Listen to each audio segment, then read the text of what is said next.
la atención en este punto. En el tablero internacional abrimos lectura en clave geopolítica. Antonio Alonso, experto en relaciones internacionales del CEO. Antonio, muy buenos días. Días. Bueno, son varios asuntos los que esta mañana, sobre todo en clave geopolítica, querría que pudiéramos comentar. Son de mucha envergadura, pero comenzando con esas declaraciones de Donald Trump de esta madrugada, en un momento en el que se encuentra esa gran división dentro de ese posicionamiento a favor y en contra del expresidente de Estados Unidos, esa imputación, la primera de un expresidente en la historia de los Estados Unidos, que rechaza los cargos. Es verdad que se ha mostrado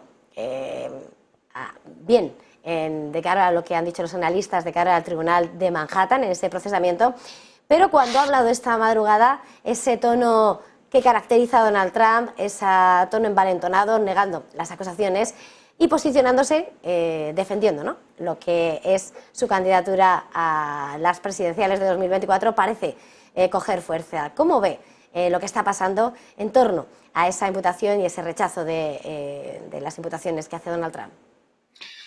Bueno, pues la verdad es que las imágenes que vimos ayer, tanto las de vídeo de la entrada como las fotos, ¿no?, de dentro de la sala, pues son bastante elocuentes, empezando por ahí, ¿no?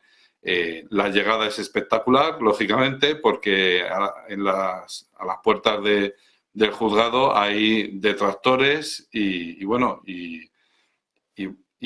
gente que es fan, ¿no?, de Donald Trump, ¿no? Entonces, estuvieron allí esperando durante horas, esto también hay que decirlo, ¿no?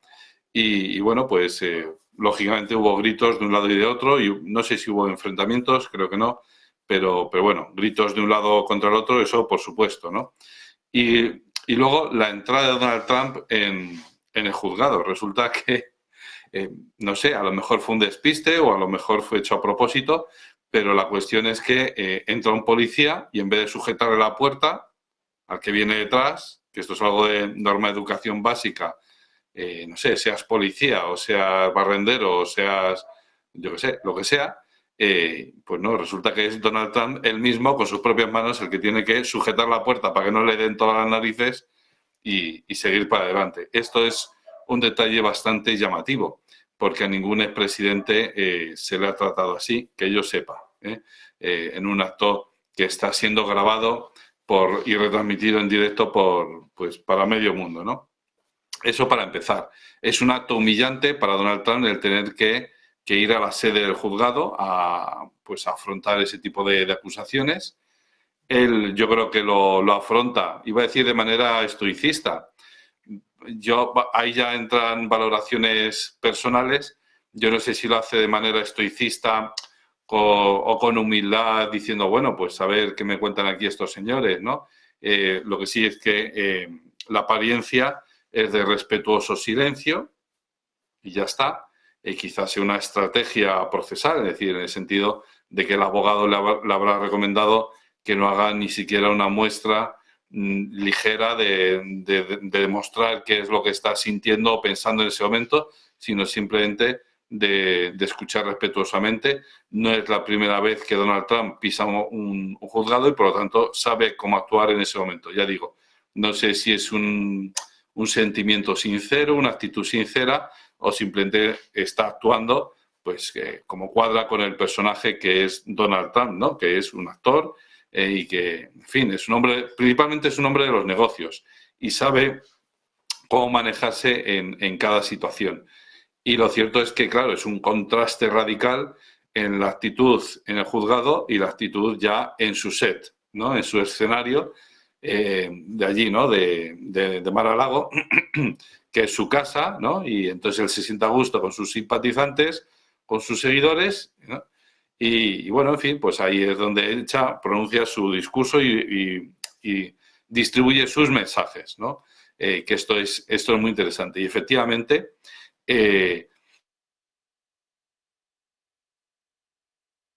no sé si se puede retomar. ¿Vuelve? Bueno, sí, vamos a no, tratar. Ah, sí, vale.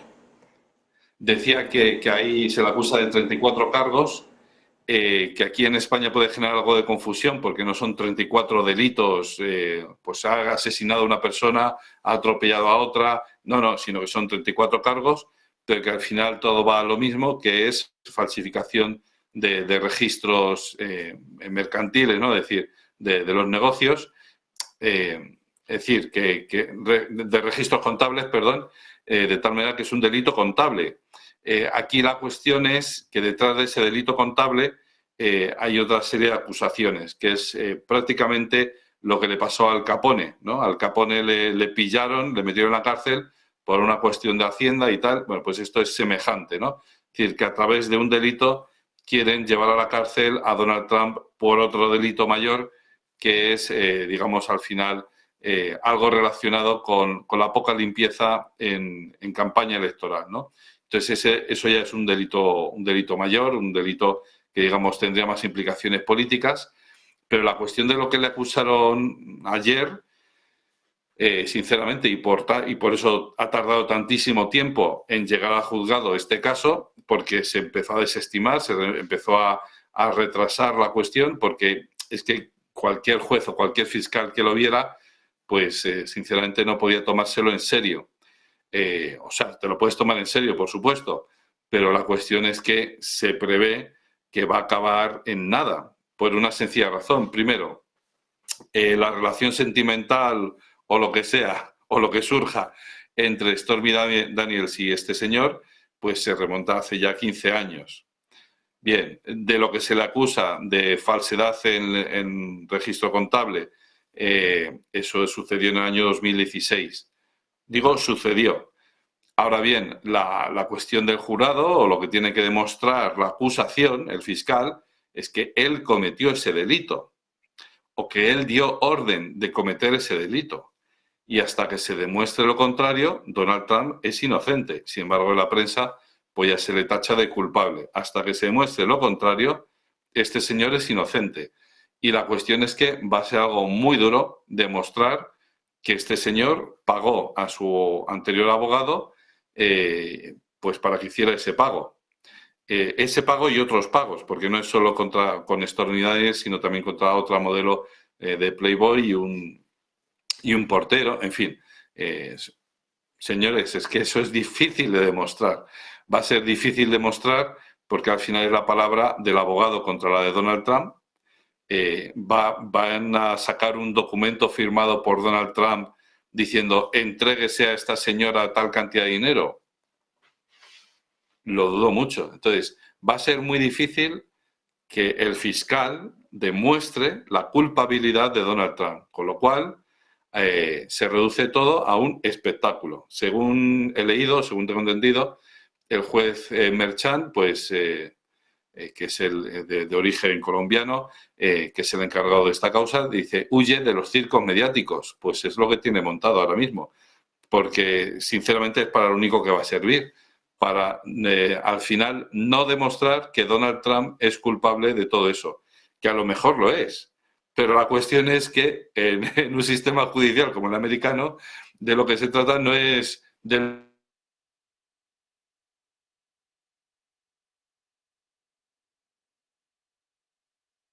No sé si... que ese señor es realmente culpable de los cargos que se le acusa. Entonces, eso no es un asunto menor.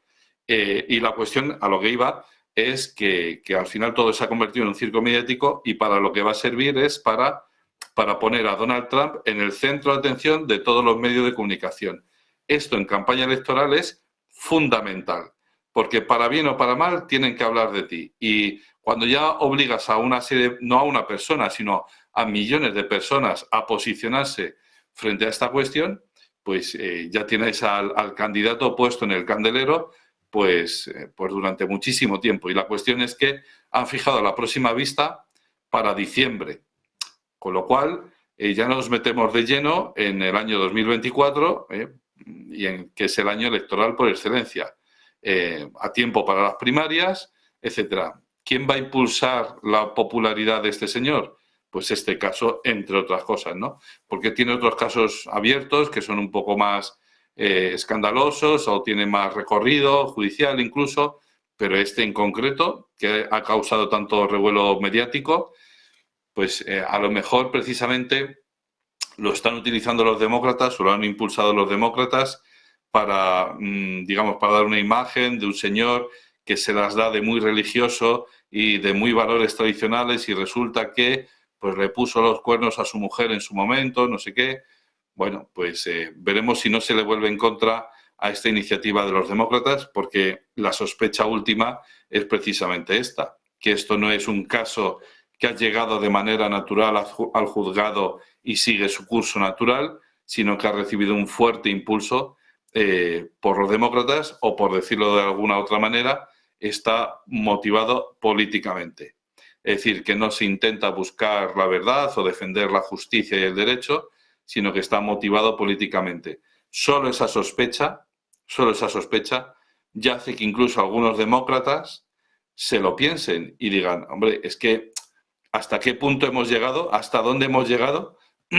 Que no se respeta a la más alta institución de este país, de tal manera que en política ya vale todo. Bueno, pues incluso algún demócrata se lo puede pensar muy mucho y decir, pues mira, yo no quiero participar en esta farsa, etcétera. Porque la cuestión, y esto es importante y con esto quiero acabar con esta idea, es que esto ha dañado, ha perjudicado a la propia imagen de las instituciones del país, ha dañado a la imagen de Estados Unidos, pero es un daño que se han hecho los propios estadounidenses a sí mismos y más concretamente los demócratas son los responsables de esto, porque efectivamente durante varios años, y todavía eso seguirá, se está menoscabando la fama y el buen nombre y la imagen de Donald Trump. Y eso no se hace por casualidad, sino que se hace adrede, se hace aposta, se busca hacerlo, se busca hacerle daño a él y a lo mejor no se dan cuenta de que buscando hacerle daño a él, al final se está haciendo daño a la institución,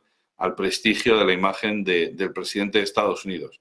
Es cierto que Donald Trump no era político, es cierto que Donald Trump era y todavía yo creo que sigue siendo, es decir, su alma es un alma de hombre de negocios y así es como actúa en política.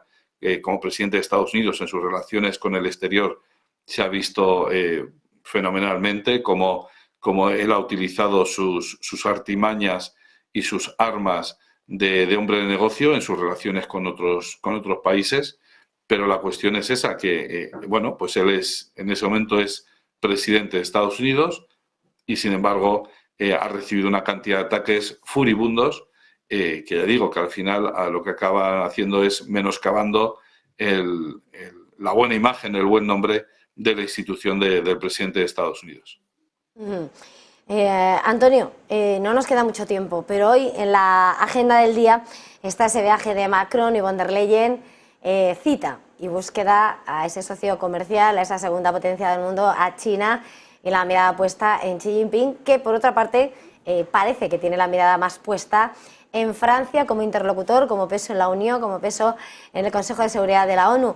¿Qué es lo que se va a encontrar con esta cita, con este encuentro europeo en Pekín? Bueno, para empezar un par de cuestiones que yo creo que son curiosas. Yo pensaba que era Pedro Sánchez el que iba a hablar en nombre de la Unión Europea la semana pasada a Pekín, a China, ¿no? Dicho con toda la ironía del mundo, ¿vale? No sé si se me ha entendido, pero se nos vendió que no, es que va en nombre de la presidencia europea que ejercerá a partir de julio. Bueno, bien, de acuerdo, adelante, pero von der Leyen a quien acompaña no es a Pedro Sánchez, sino a este otro señor, a Macron, ¿no? Al presidente de Francia. También hay que tener en cuenta que quizás, y esto hay que tenerlo en cuenta, ¿vale? Es decir, cuando analizamos cómo entienden los chinos la política internacional o la política europea, hay que entenderlo desde su perspectiva, no desde la nuestra, ¿no? Es decir, para nosotros Francia y Alemania son fundamentales, son los ejes de la Unión Europea y ahora está tomando vuelo, digamos, los altos funcionarios de la Unión Europea están cogiendo peso y tal. Desde quizá, y esto es lo que he podido leer y lo que he podido entender, es que quizás desde China no tienen la misma perspectiva y simplemente no entienden la Unión Europea como un todo conjunto, sino como pues un juego que hay entre entre estados, que se lo pasan bien de vez en cuando, se gastan una buena millonada de euros en sostener unas instituciones, pero que en el fondo, pues bueno, con quien hay que hablar es con los jefes de Estado y de Gobierno de esos Estados miembros, no con la Unión Europea. Por supuesto, la Unión Europea tiene un acuerdo comercial, un acuerdo de libre comercio con China, y China respeta, digamos, las formas de actuar y entiende perfectamente las formas de actuar y de ser y de pensar de la Unión Europea, todo lo que ustedes quieran. Pero la cuestión es que, por ejemplo, yéndonos unos años atrás, cuando China está negociando su proyecto.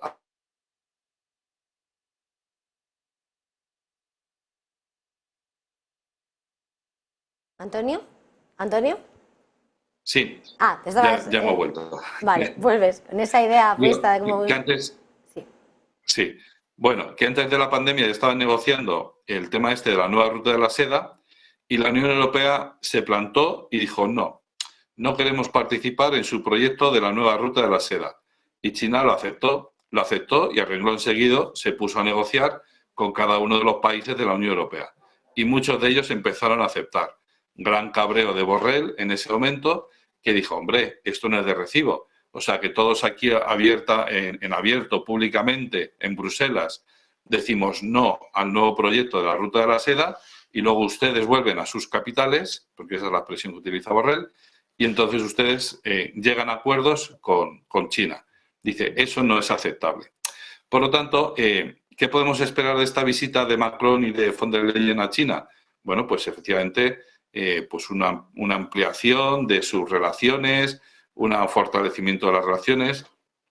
Los chinos no les van a hacer un desprecio en público, ni mucho menos. Es decir, por ejemplo, cuando Pedro Sánchez visitó China, pues se le acogió correctamente, se estableció una serie de diálogos, se le llenó la agenda bien con encuentros, etcétera. Los chinos no son estúpidos. A nosotros a lo mejor podemos tener la percepción de, pues eso, de que los chinos son, pues como no nos entienden. No, que va, nos entienden muy bien, tienen información de nosotros que ni nos podríamos imaginar. Casi diría que nos entienden mejor que nosotros a nosotros mismos, pero bueno, eso ya es, eso es una hipérbole, ¿no? Eso es demasiado, ¿no?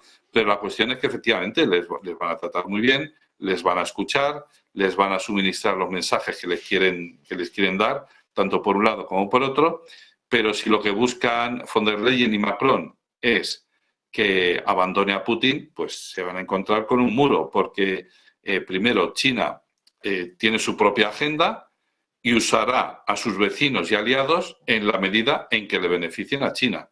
Es decir, esa conciencia de que China es sierva de otros países, eso ya pasó. Es decir, el siglo de la humillación, que es como lo llaman los propios chinos, ya pasó. Y ahora están en otra tesitura, que es estamos construyéndonos como la primera potencia del mundo. Y eso implica un cambio de mentalidad, no solo en nosotros, en los chinos, sino también en los demás, que nos reconozcan como la primera potencia. Y si hace 5 años era impensable que el portavoz del Ministerio de Asuntos Exteriores chino le contestara cualquier declaración a cualquier funcionario americano, a día de hoy es de lo más habitual.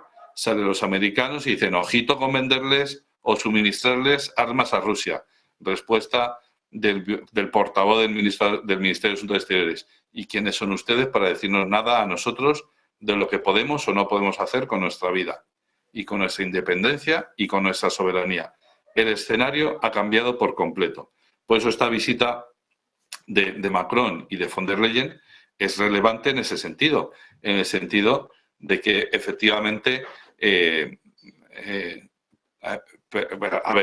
perdón, es que me he distraído un poquito. En el sentido de que efectivamente, bueno, ya no sé por dónde iba. Es cosas del directo de los niños, ¿no? Perdón. Bueno, la cuestión es que este encuentro con Macron y von der Leyen es importante, pues para darles impulso, pero insisto, si lo que van a hacer es a intentar convencer a Xi Jinping de que tiene que abandonar a Rusia, es totalmente impensable. Primero, porque ellos tienen su propia agenda. Segundo, porque en la actualidad, en esta tesitura, sí que les beneficia a China mantener ese encuentro y ese acercamiento con Rusia. Y tercero, porque efectivamente el mundo en el que Estados Unidos era el principal socio, el principal punto de referencia, incluso para China, pues ya no es así. Es decir, ahora las tornas han cambiado y la cuestión es que el lenguaje que ha utilizado von der Leyen en los últimos días, en las últimas semanas, con respecto a China, no es aceptable por parte de China y, por lo tanto, yo creo que eso sí que se lo harán saber, ¿no? Es decir, que, bueno, pues ustedes tienen su agenda con Rusia, nosotros tenemos también la nuestra. ¿Qué es distinta a la suya? Ustedes nos tienen que respetar. Como mucho, yo creo que Xi Jinping hará fuerza, se nos está vendiendo la idea contraria, pero yo creo que Xi Jinping hará fuerza para que se vayan aceptando en Bruselas esos 12 puntos de China, ¿no? Aquí en los medios de comunicación españoles se nos está vendiendo la idea de Pedro Sánchez ha ido allí para hacer que presione a Putin y medie en el conflicto de Ucrania. Y la cuestión es justo la contraria, que es China va a hacer que los europeos aceptemos los 12 puntos. Y si no los aceptamos, que asumamos las consecuencias. Porque esto es muy fácil decirlo, pero la cuestión es que luego hay que apechugar con las consecuencias. Es decir, ¿ustedes quieren o no quieren la paz? Porque esa pregunta hay que responderla. Y la respuesta es muy sencilla. O sí o no. ¿Quiere la paz? Sí, pero no en esas condiciones. Bueno, pero por lo menos aquí tenemos un documento de 12 puntos que son todos coherentes con el derecho internacional y entonces y con la Carta de Naciones Unidas, y entonces ustedes se tienen que sentar a negociar la paz. No puede ser que el único negocio de ustedes es enviar armas, armas y armas. Aquí nadie está buscando la paz, salvo los chinos. Claro, esa carta de presentación es que es objetiva y evidente, y es verdad, y es que es verdad. Es decir, aquí nadie está diciendo a las partes, siéntense ustedes a negociar y poniendo toda de su parte, venga, propongamos un documento. No, es decir, la mentalidad, la conciencia que existe en Bruselas es enviemos más armas, enviemos más dinero, enviemos ayuda a Ucrania, porque nosotros estamos posicionados en uno de los dos lados del conflicto, que es Ucrania. ¿Por qué? Porque en Bruselas se tiene la conciencia de que después de Ucrania viene Polonia, los Bálticos, Finlandia, Suecia, todo eso, ¿no? Entonces, Rusia va a invadir toda Europa hasta Lisboa, ¿no? Entonces, esa es la mentalidad que impera en estos momentos en Bruselas. ¿Esa mentalidad es correcta, es adecuada, es cierta? Sí, no. Pues eso ya, que cada uno se lo crea o no se lo crea. Ya, para mí me resulta bastante difícil de creer que Putin tiene en su mente montarse en un tanque, dirección a Lisboa y tirar todo para adelante. ¿Para qué? Para conquistar territorio. No tiene ningún sentido, de verdad lo digo, ¿no? La cuestión es esa, que Xi Jinping, más que recibir a mensajeros diciendo, oiga, a ver si usted trabaja como mediador, yo creo que se van a llevar una sorpresa.